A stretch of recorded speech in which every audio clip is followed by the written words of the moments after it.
Even when you look at this po, pag sinabing perfect, ay wala na ako dyan. Di ba? Sometimes people will say that po, ay hindi na ako kasama dyan. But let's reread. Let's rethink about this. Okay, so first, what is not maturity? First slide, please.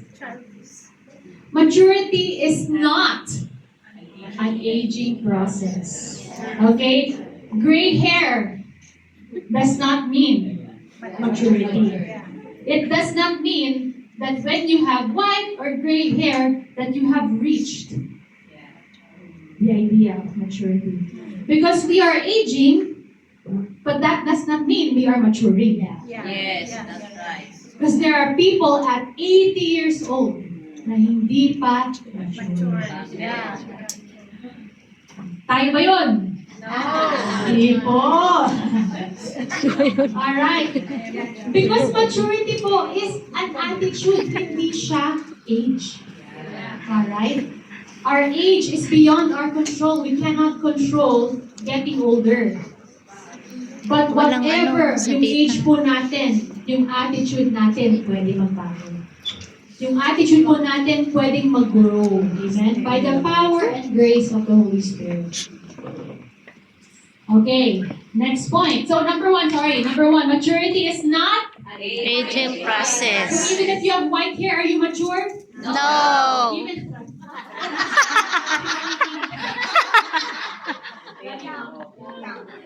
So, diba po? So, even if you dye your hair, it doesn't cover up anything. Basta white hair does not equal maturity. Although, the Bible does say that those who are older have more wisdom. Kasi nga, mas marami pinagdaanan. But, many people, maraming pinagdaanan, pero hindi pa rin nag-mature. Agree to that? Agree? Alright. Next point po. What is not maturity? Maturity is not instantaneous and final. Do you agree? Yes. It is a, definitely process. Definitely. Hebrews chapter, wala pa dito yung Bible verse, but you can write it down. Hebrews chapter 6 verse 1. Hebrews chapter 6 verse 1. Kahit anong version po. Hebrews chapter 6 verse 1.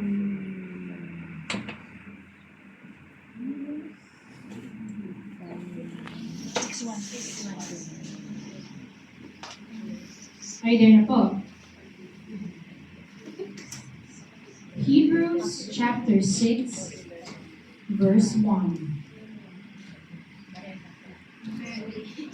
Kaya dapat na nating iwanan ang mga panimulang aralin tungkol kay Kristo at magpatuloy na sa mga malalalim na aralin. Huwag na tayong magpabalik-balik pa sa mga aral tungkol sa pagsisisi at pagtalikod sa mga bagay na walang kabuluhan at tungkol sa pananampalataya sa Diyos. In other words, therefore, let us leave the elementary doctrine of Christ and go on to maturity, not laying again a foundation of repentance from dead works and of faith toward God. So kung instantaneous ang maturity, bakit pa sinasabi po dito na let us go on to maturity? Progressive. It's progressing. You are not mature yet. We are getting there. Amen? For example, in education, there is a process. Di ba po? Walang alternative. Walang shortcut po. Even if you do 4 years of college, you do it in 1 year, that means buong araw po. Araw-araw sa school. Para ma-accomplish mo yung 4 na taon sa isang taon. There is no shortcut. Growth towards spiritual maturity, it involves marami po, may effort tayo, may disiplina dapat, may perseverance dapat po tayo. Alright? Next po, what is not spiritual maturity? What is it not? It's not automatic as a result of mastering the scripture. So just because you memorize scripture, it does not mean that you are mature. Amen. Because many people, I memorize scripture, but that doesn't mean I lived out the scripture. Yes, that's right. So spiritual maturity is not automatic as a result of mastering scripture. Although, pagbabasa po ng Biblia, essential po yun. Essential to produce maturity. But you cannot just accumulate na walang fruit. Dapat po may fruit. Bible study is good, and it's a good exercise, but you can still be the same even after Bible study. Yeah. Even after 5 years of going to Wednesday Bible study, you can still stay the same. If it is only knowledge. Amen. You need the Holy Spirit to help you produce the fruit. Alright. Ano pang next na hindi spiritual maturity? Maturity is not the mere possession of spiritual gifts. Just because you're gifted does not mean you are mature. Amen. A person can be so gifted in healing. A person can be so gifted in word of knowledge. Can be so gifted sa singing, dancing, miracles, faith, whatever it may be. But hindi po yun sign ng spiritual maturity. Amen. Because we have the tendency po tayo as people in general, pag sa labas, ang daming mabuting ginagawa, ay mature yan. It's just, parang yun naman talaga kasi we see it Kaya it's easy to say, ay mature na hindi. Because of what we see, of what they do. But there, again, you've heard this said po na maraming mga pastors na super popular and they were doing great and then they fell. Kasi hindi pa na-develop yung character. Puro gifts and gifts and gifts na lang. But God wants your character to be developed as well. Sabi po dito, let's see. Yeah. The true indicator of Christian maturity is not the gifts of the Spirit, but the fruit of the Spirit. Amen? Hindi po gifts, but But sadly, not all gifted believers have the fruit of the Spirit. Amen. I'd rather have the fruit than the gift. Because when I have the fruit, ano po yung mga fruit ng Spirit? Kindness.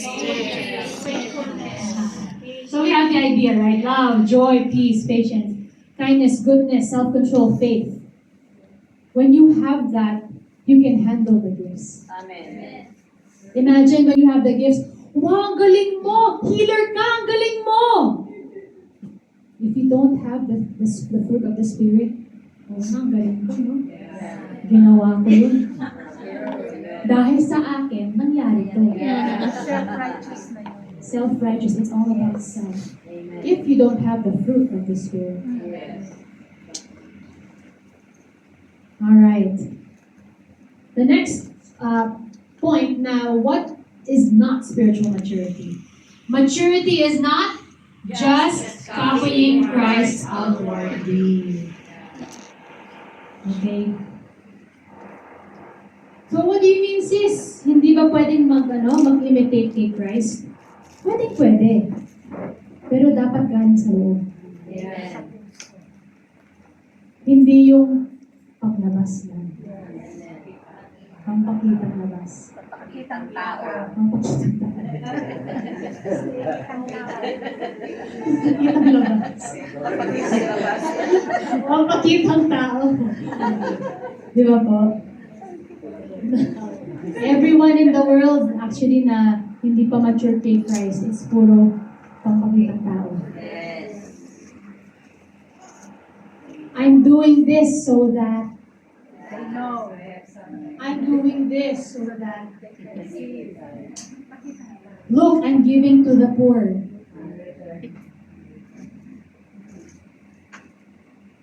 It's all pakitang tao. But what Christ wants is Christ inward and outward. No one can live the life of Jesus without Jesus. You cannot pretend to be like Christ. It's impossible. You cannot be mature without Christ. It has to be Christ. Okay. So ano po, yung mga points na hindi spiritual maturity. Number 1, it is not an aging process, not the gray hairs. Spiritual maturity, what else? It's not instantaneous and final. It's always happening, progression siya. Number 3, spiritual maturity is not automatic as a result of the mastery of Scripture. Number 4, not a mere possession of spiritual gifts. Number 5, is not just copying Christ outwardly. Does it all make sense po? Amen. And you agree, right? Oo nga naman, hindi naman talaga spiritual maturity yung mga yan. So what is spiritual maturity? First, let's go po to the definition of the word. Kasi po in the Bible, maturity is perfection. But guess what? People say, but nobody's perfect. Right? That's what people say sa mundo, pati Kristiyano po. But nobody's perfect.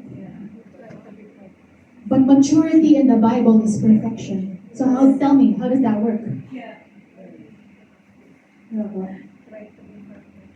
If maturity is perfection, then when the Lord says, be perfect, as our Father in heaven is perfect, people misunderstand. Daming misunderstanding po yun. Ayoko na sa Kristiyano. Perfect dapat.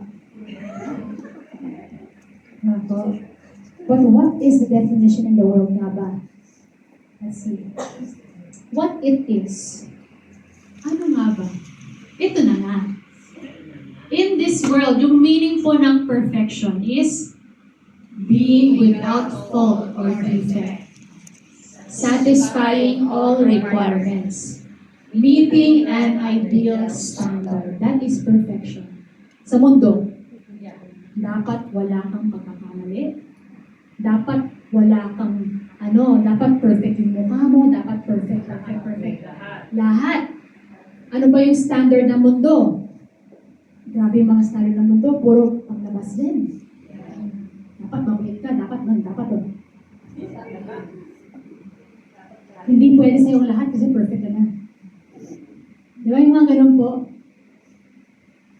When you hear the word perfect sa mundo, ito po yun. Maraming standard po ng mundo na hindi rin talaga natin kaya i-reach. People will pay millions to be perfect in this world.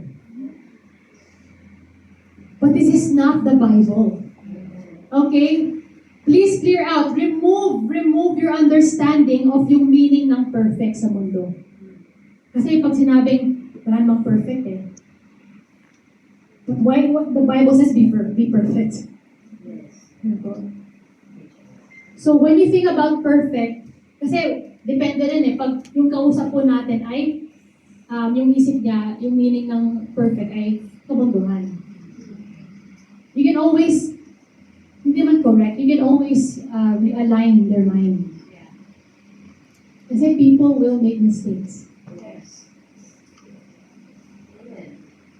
You never know, when Jesus lived on earth, sometimes baka nasugatan siya, mistake. He's human. We're on this earth. People make mistakes. But that should not be an excuse. Alright? Okay. So ano po yung meaning sa Bible ng perfect, ng maturity? In the Bible, it means you are complete in all parts. Isn't that beautiful? You are complete. Kompleto po kayo. We got them all. You got them all. When you were born with all 5 fingers, all five fingers, all 10 fingers, all 10 toes. You are complete. Number 2, being in your intended function or in your intended purpose. That's what perfection. That's what maturity means. Number 3, perfection sa Bible is simply, pinakasimpleng definition ko, Christ-likeness. That is the most straightforward definition of maturity, of perfection.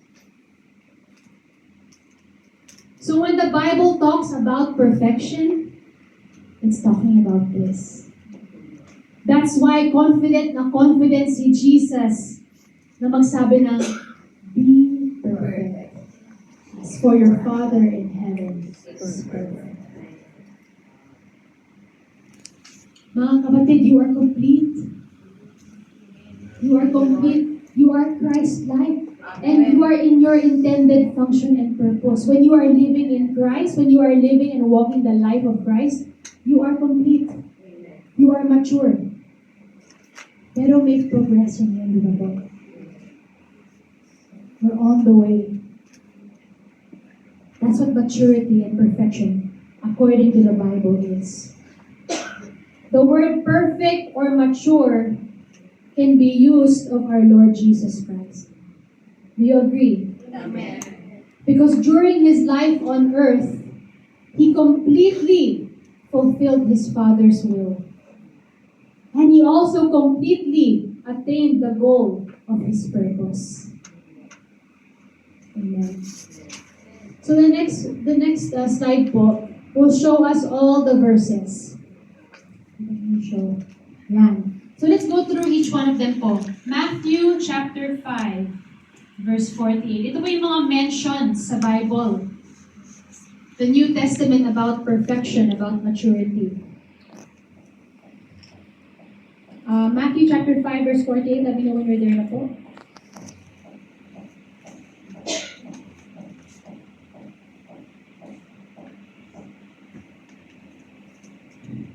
Amen po sa inyo.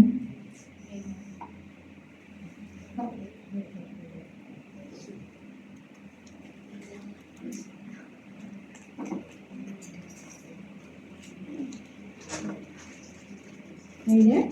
Yes. Amen. You therefore must be perfect, as your heavenly Father is Perfect. So you therefore must be complete, lacking nothing. You therefore must be in your intended purpose and function. You therefore must be Christ-like. Okay, next verse. James chapter 1, verse 4. James chapter 1, verse 4. If you're there na po, you can say amen.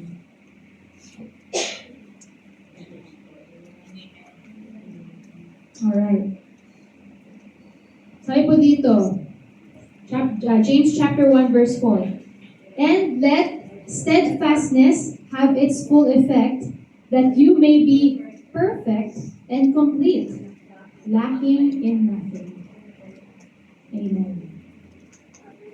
The word perfect is there. It does not mean no mistake. It means complete. It means in your intended purpose. It means Christ-like. Next po. Colossians chapter 3 verse 14.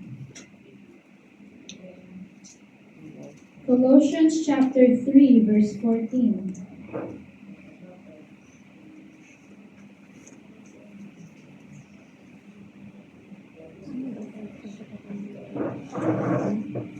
Ready na po, say amen? Amen. Alright, can someone read it? Above all is love. Everything together in perfect harmony. Amen. Then other versions in po, it says, But above all these things, put on love, which is the bond of perfection. So it's all about that maturity, that wholeness, completeness, lacking nothing. Amen? All right. Next one. Colossians 1:28. You're there na po? All right. Can somebody read that too, please? He is the one who spoken of knowledge, teaching everyone of wisdom, so that in present everyone will mature in God. Yes. Yung fully mature po dito, it is basically perfection. So perfection in the Bible, what does it mean? Complete. Complete. Lacking nothing. Christ-likeness. So, ito lang po, it's all just to clear. All of this is just to clear our mind about what perfection means. Okay? I don't want us to think perfect is unreachable. Because perfect just means maturity. Wholeness. Thank you, Lord, for making us perfect. Can you say that? Is it hard to say? It's the truth. Kaya po yung goal ng church is not, yes, of course, to evangelize, to preach the gospel, but the end goal is what we just read, that we may present everyone mature in Christ. That's why marami pong kiskisan sa church. Ano yun? Because people have different personalities. People come from different backgrounds, different cultures. Kahit within the Philippines po, maraming kultura. Sa bawat region. Yes. That's why we're all called to present each other mature in Christ as we rub shoulders with our kapwa Filipino, kapwa tao. In the world, we are maturing. If you give your life to Christ, if you allow Christ to mature you. Kasi like we said kanina, kahit 80 years old po, marami nang pinagdaanan, pero hindi pa mature kasi hindi niya inalaw na mag-work si Lord sa buhay niya. Do you want to be like that? Do you want to be 80 years old and still have unforgiveness? No. That's right. That's a good answer. Good answer. Okay. The next few points po, I did not write down. I did not type here po because I want us to write it down. No pictures. What? No pictures. Amen. Para po when we write it down, we will remember it. Yes. Alright? So, ito naman po. Now that you know what maturity is, now that you know what perfection is, in one word, what is perfection? One word. Yeah, Christ-like. Or maturity.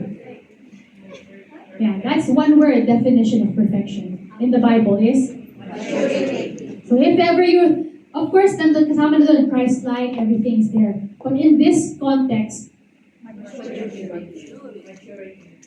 okay. So when we talk about, whenever you hear, ano, walang perfect eh. Yet, we're in the process of maturing. Okay? Because people talaga will say that para they can continue doing sin. Nobody's perfect, so I can keep sinning. Why should I grow? Nobody's perfect. Why should I stop sinning? Nobody's perfect. I want that to get out of our heads. Because Christ did not die for you to go back to sin. Amen? Christ did not die, go through a mother's womb, go through the manger, go through all that 33 years on earth para lang magkasala tayo ulit. It is so that we can reach maturity and perfection in Christ. Let's get that. Let's let that sink in. Because our life on this earth is not about us. It's not about us. Okay. So number one, if you know now what maturity, perfection is according to the Bible, Let me give you some practical signs of maturity sa buhay natin. Ano ba yung sign na mature ka? Okay. Yes. Number 1, write this down. Number 1. Spiritual maturity is doing the right thing when nobody is watching. Amen. Write that down. Spiritual maturity is doing the right thing kahit walang tumatingin. When nobody is watching. I'm going to repeat. Spiritual maturity is doing the right thing when nobody is watching. Tapos, pwede niyong isulat po yung verse. Doing the right thing when nobody is watching. We can write down the verse. Proverbs chapter 10, verse 9. Proverbs chapter 10, verse 9. Okay. Parang nangangapa. When you're there na po, say amen. Proverbs chapter 10, verse 9. Parang mahirap ng type na. May mag-aaras ka na.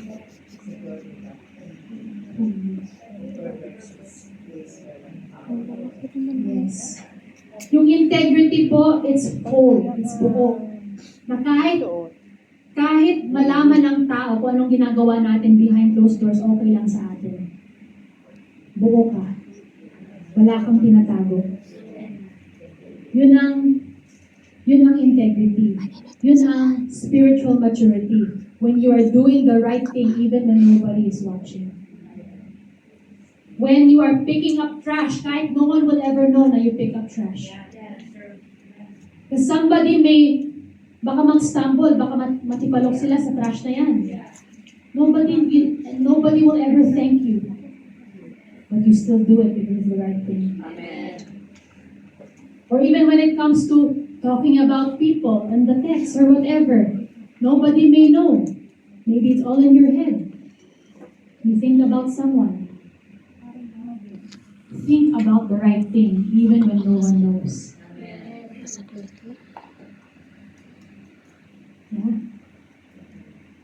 That's sign number 1. Everybody wrote that down? Amen. Okay, number 2. Spiritual maturity. One sign of spiritual maturity is when you have mastered your mouth. Spiritual maturity is when you have mastered your mouth. Or tongue, yes. Spiritual maturity is when you have mastered your mouth. Bastard.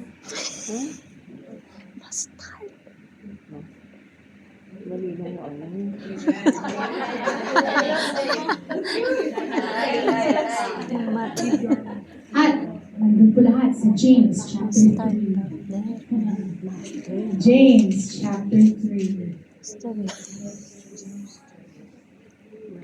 Actually, ang dami pong mga signs eh. Pero, these are just a few. James chapter 3, actually, James chapter 3, verse 3 onwards.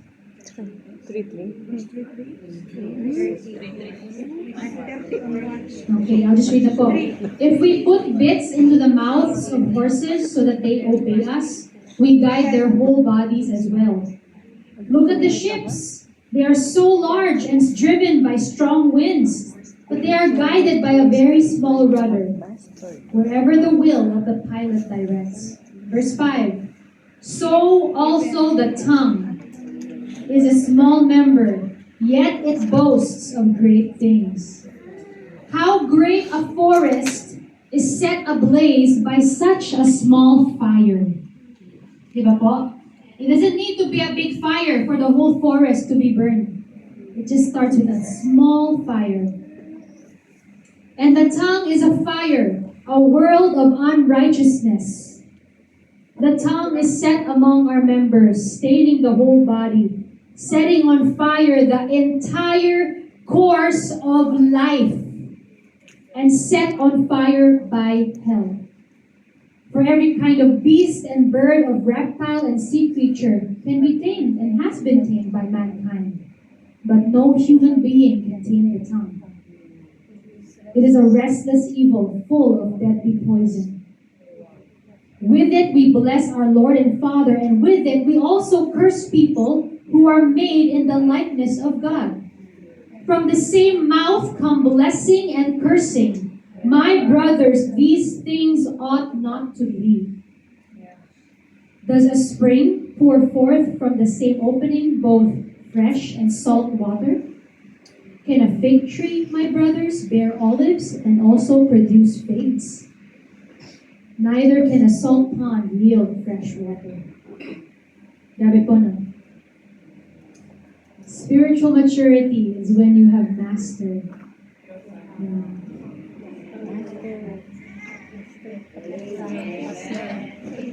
Sing it.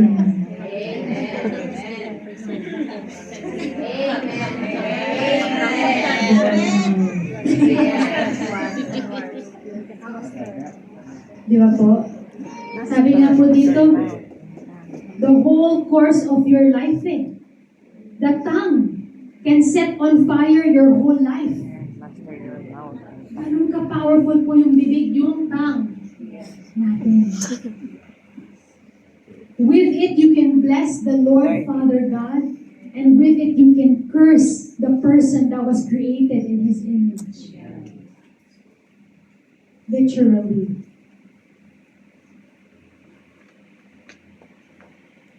The next point.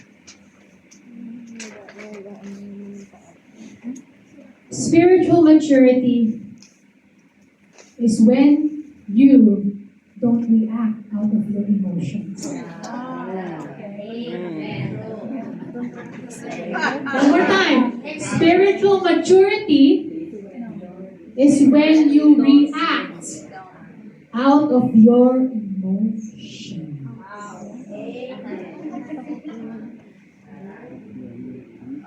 Sorry. When you don't. Sorry pala.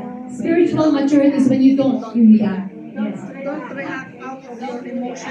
Spiritual maturity is when you Don't react out of your Sorry. Is when you don't Don't react. react out of your emotions. Tama po, sorry. It's when you don't react out of your emotions. Alright. Tapos may katugtong po. But, you respond by the fruit of the Spirit. Okay. Spiritual maturity is when you don't react out of your emotions, but you respond by the fruit of the Spirit. Okay. So as we go through these signs po, huwag po natin i-compare or i-align or ilagay sa katabi ng isang tao. Like, ay, hindi siya ganyan. Kapatid, it's you. Alright? Don't be like, ay, hindi siya mature kasi hindi siya No, look at yourself. And look at God. Of course, look at God most importantly because He is our mirror, di ba po? So if hindi po nagre-reflect yung mga signs na to sa buhay natin, hindi po pang-condemn. Hindi pa, ay, hala ka, hindi ka nag-ano. Not like that. Hindi po yun ang goal. Yung goal po is para ma-realize po natin and then we can go towards perfection. Okay? Please don't feel guilty, don't feel bad, don't feel ashamed. This is Christ loving you. Jesus loves you and He wants you to know if na-hurt ka, if natatamaan ka, huwag mapapekto. Instead, magbago. Okay. Alright, what's that point again? Spiritual maturity is? Don't That's right. What happens po kasi when you react out of your emotions? What happens? Yes? Yes.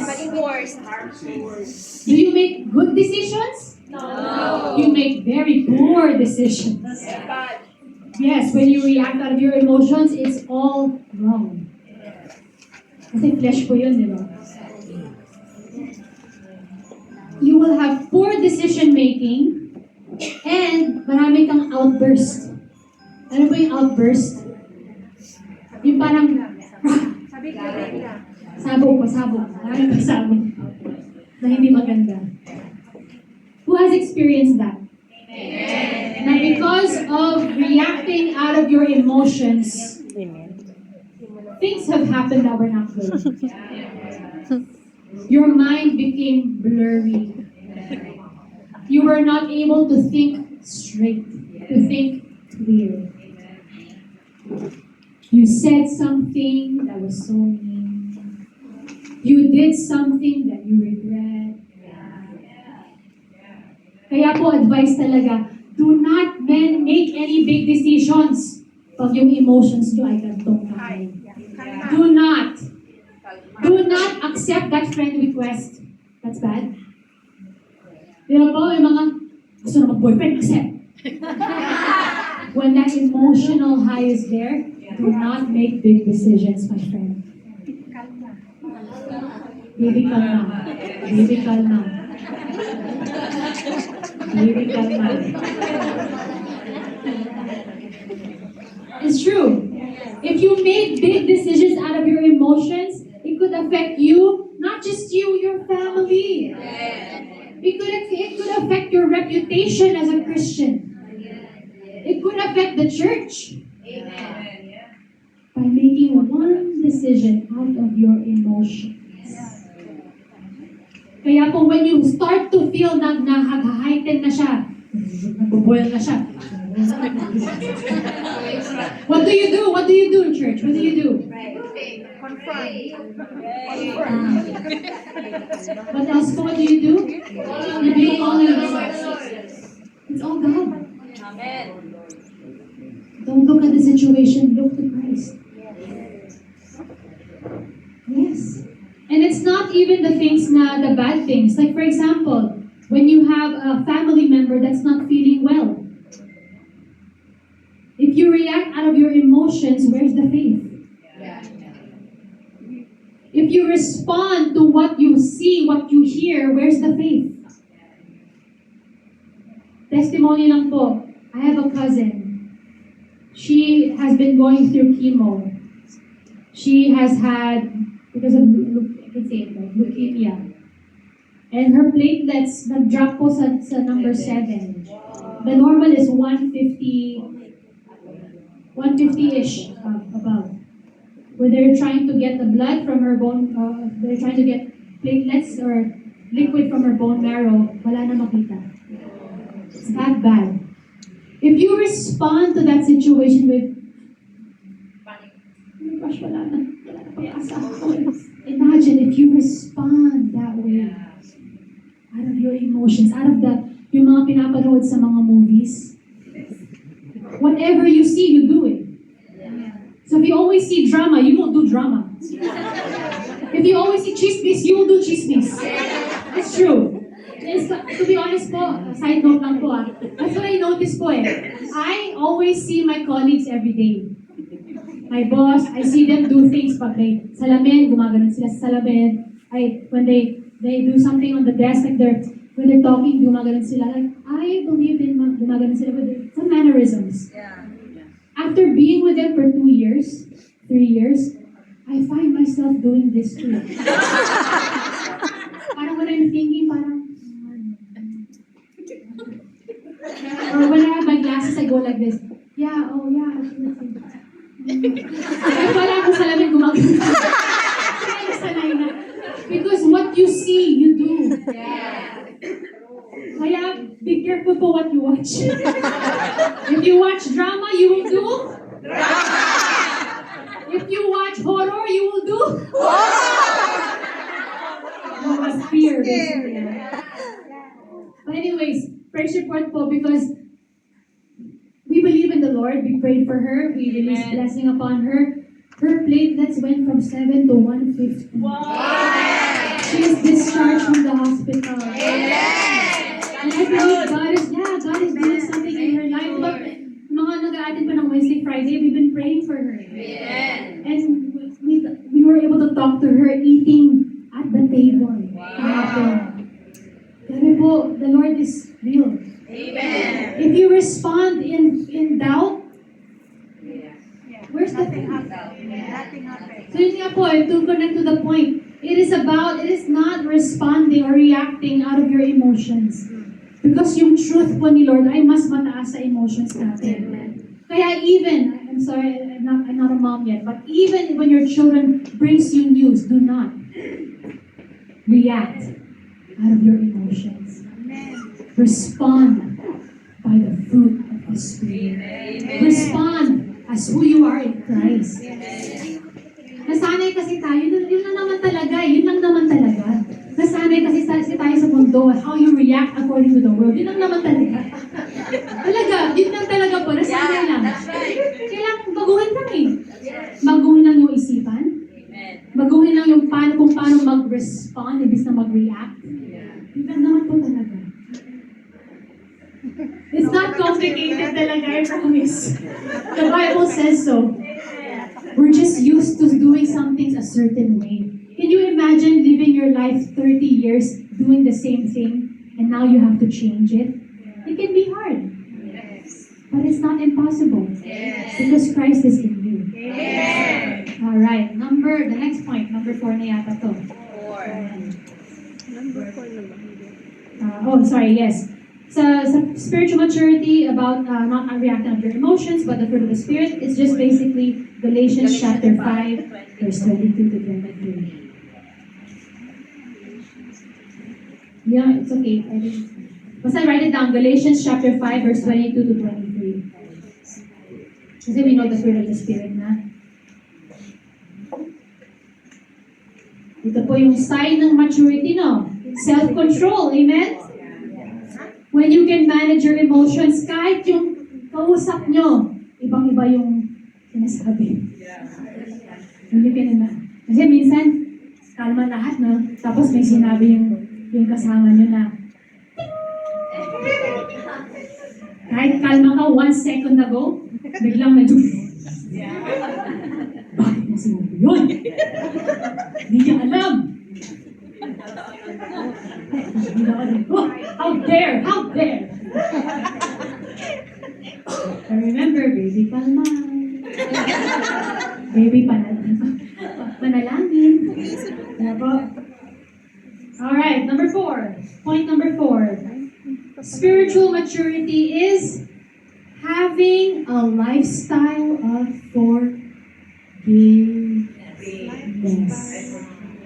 Having a lifestyle of forgiveness. Spiritual maturity is having a lifestyle of forgiveness. Is there an amen to that? Amen. It's choosing not to be offended. Choosing. Because you cannot avoid, pag tumama na yung pana, nandun na eh. It's up to you if you want to idiin mo pa or itanggal mo. It's up to you. It's your choice. Amen. Some people kasi,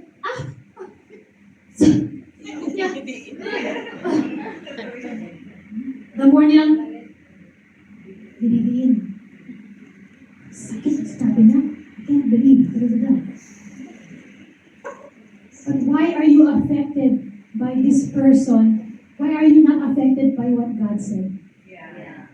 Bakit mas may power yung sinabi niya kaysa yung sinabi ni Lord? Bakit mas believe mo yung sinabi niya kaysa yung sinabi ni Lord? Kasi. Ano po? Pero kung may authority yung nagsasalita sa inyo, bring to the Lord. Kahit masakit, there's a reason why. Baka they love you so much, they want to correct you. Yes. Amen. Amen. Yeah. Yes. Accept correction. Yes.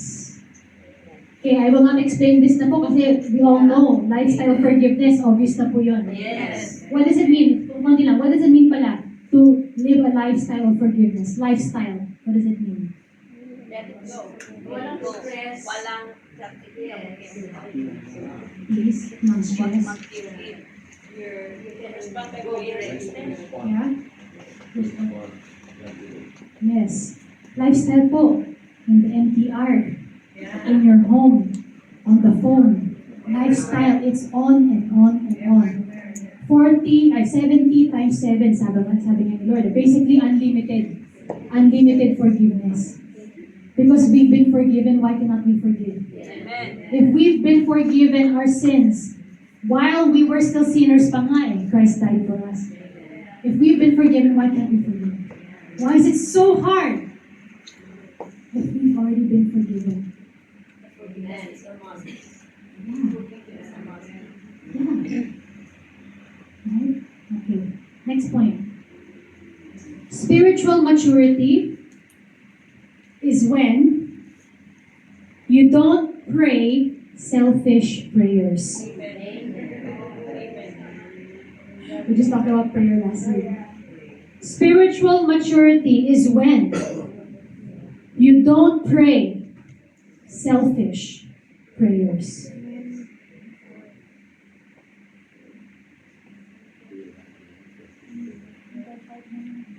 Does that make sense?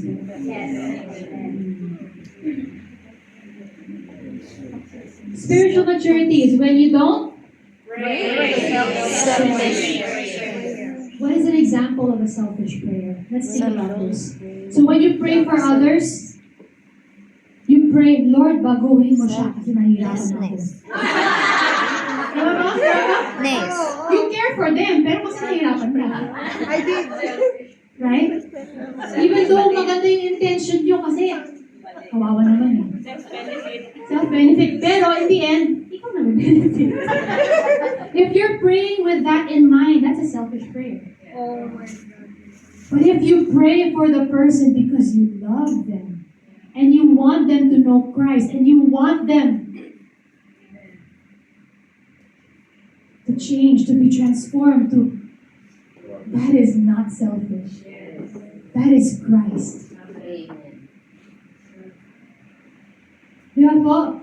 If you're praying prayers to benefit you, that is not kingdom. If you know the Bible in Matthew chapter 6 po, the Lord's Prayer, Our Father who art in heaven, hallowed be thy name, your kingdom come, your will be done on earth as it is in heaven. Give us, it's not give me. Give us this day our daily bread, and forgive us our debts as we forgive our debtors. And lead us not into temptation, but deliver us from evil. And then, I skipped one of the main parts. Your kingdom come. Your will be done on earth. It's God's will for people to change. You may benefit as a result, praise God. Na pag hindi na masungit yung tao na to, you will benefit, yes. But if it's just your benefit, I'm sorry. That's selfish. Or, Lord, baguhin mo siya. Kasi yung reputation ko on the line. It's still you. Yes. Lord, baguhin mo siya kasi nasasaktan na ako, Lord. Ang sakit, Lord, yung mga ginagawa yung mga sinasabi niya sa akin. It's still you. But if you go, Lord, I'm not hurt anymore, Lord. I just feel so sorry for this person. Imagine if they live a life na puro inom, puro drugs, puro this, puro that. What will happen to them, Lord? Heal them, touch them, transform them. And you are not in the picture. It is just God. God's glory. Does that make sense, bro? It's all about God. So just, even this po, it's actually hindi siya common na narinig, but what are the selfish prayers that we've been praying? If it's not about God's kingdom, kasi diba, seek ye first the kingdom of God and His righteousness. All these things will be added unto you. If you're so worried about you, you're not seeking the kingdom. Because when you seek the kingdom, and it doesn't just mean, mga kapatid, it does not just mean going to church. Seeking the kingdom is every moment of your life. The way you speak, the way you think about others. That's seeking the kingdom of God first. When you seek the kingdom of God first, susunod na po lahat eh. It's true. You've all experienced it. Hindi ito parang, yeah, haka-haka lang. It's not. It's the Bible. Before you read the Bible, mag-decide na kayo, maniniwala ba ako o hindi? Maniniwala ba ako sa mga sinasabi ni Lord o hindi? Before you read the Bible, we have a Bible reading plan, right? Yes. Who's on track? Yes. Yeah, it's okay. Don't worry, don't feel bad, basta read lang ang read. Before you read the Bible, decide ko na natin, do I believe it? Or am I just reading it because I have to read it? Because yun ang sabi ni Pastor. I want to believe what I read in the Bible. Because when the Bible says all things are possible to those who believe, then I believe my cousin, Ate Kay, will get healed. Amen. No matter what the doctors will try to say, the truth is, she's healed. Amen. Di ba po? Amen. When you pray for others, you pray out of your love and mercy for them, not so that your life would be better.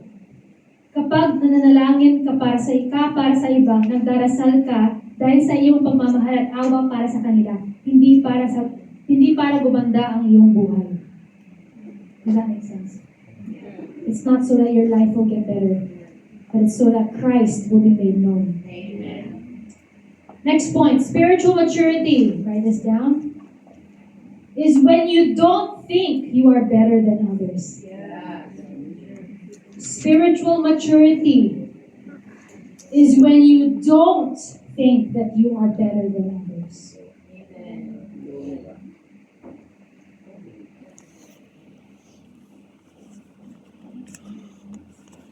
Immature po tayo pag sinasabi natin, at least ako. At least ako, thank you Lord, at least ako, okay. That's not maturity, my friends. Would Christ say that? Would Jesus say that? You would never hear Christ say that. Never. Spiritual maturity is when you don't think you are better than others. Philippians chapter 2 verse 3. We're almost done. Philippians chapter 2 verse 3. When you're there, say amen. Philippians chapter 2 verse 3. When you're there, say amen. Alright, can someone read it, please? Let nothing be done through self-reliance but in lowliness of mind and humility, esteem others better than yourself. Amen. Nag-go further pa nga yung verse na to eh. But don't think that you're better, but even think others are better than you. Kaya ba? So ano po yung point na to? Spiritual maturity is when you don't think that you are better than others. Amen. Praise the Lord. Okay. Next point. Spiritual maturity is embracing correction. Yes. Embracing correction.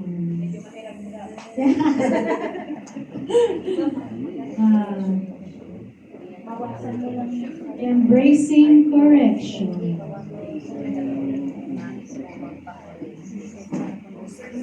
Remember po, 7 lang po to, pero sa Biblia, ang dami pa pong signs of spiritual maturity. That's why I encourage you to read the Bible. Spiritual maturity is embracing correction.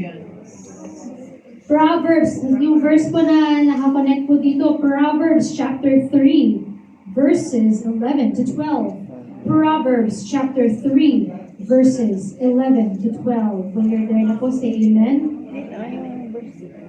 Can you read it out loudly po if you're there? Yeah, Proverbs chapter 3, verses 11 to 12. My son, do not despise the chastening of the Lord, nor detest his correction. For whom the Lord loves you. Okay po, just as a father, the son, will home. That's right. The Lord corrects whom He loves. Kaya pag nawa-correct po kayo, mag-rejoice kayo. Amen. Mali, sinabi mo kanina, thank you Lord, salamat po sa correction. Ang ganda yan. Amen. Huwag idibdib.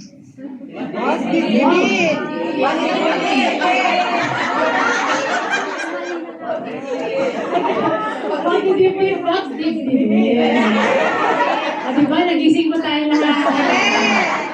Huwag dibdibin. Huwag i-personal. Yes. Because people will always say things, right? That are painful.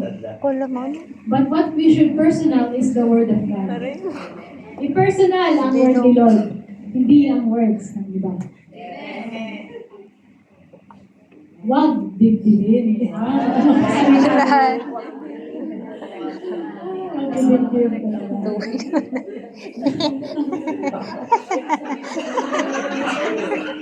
Ano po yung meaning ng idibdib?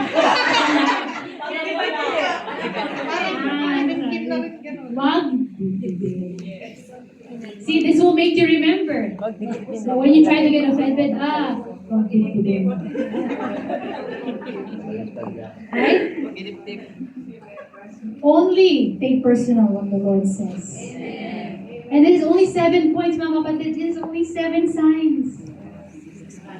If you spend time just looking at this, am I doing the right thing when no one's looking? Have I mastered my mouth? Point by point po. There's even points about, are you celebrating others and not getting jealous? When someone has the prayer answered na ikaw, pinagpe-pray mo, 7 years, wala pa, pero sila, kahapon nakuha. Are you celebrating their life or are you jealous inside?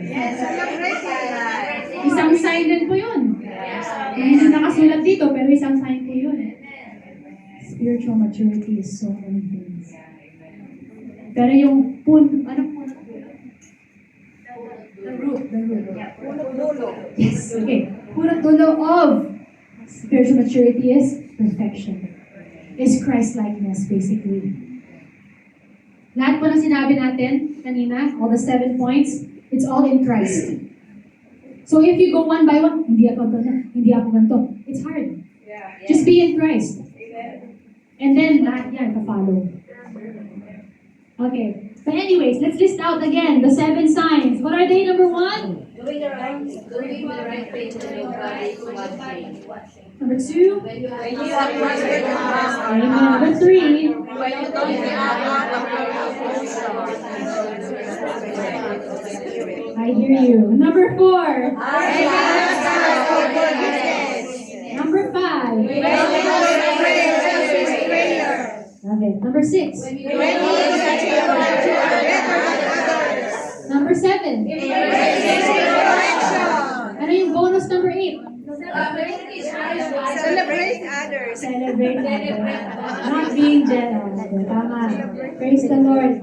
Kaya po, as we start this year in the Lord, 2026, let's be reminded po about what really we are supposed to be maturing into. Kung ano yung spiritual maturity and perfection that we are talking about here.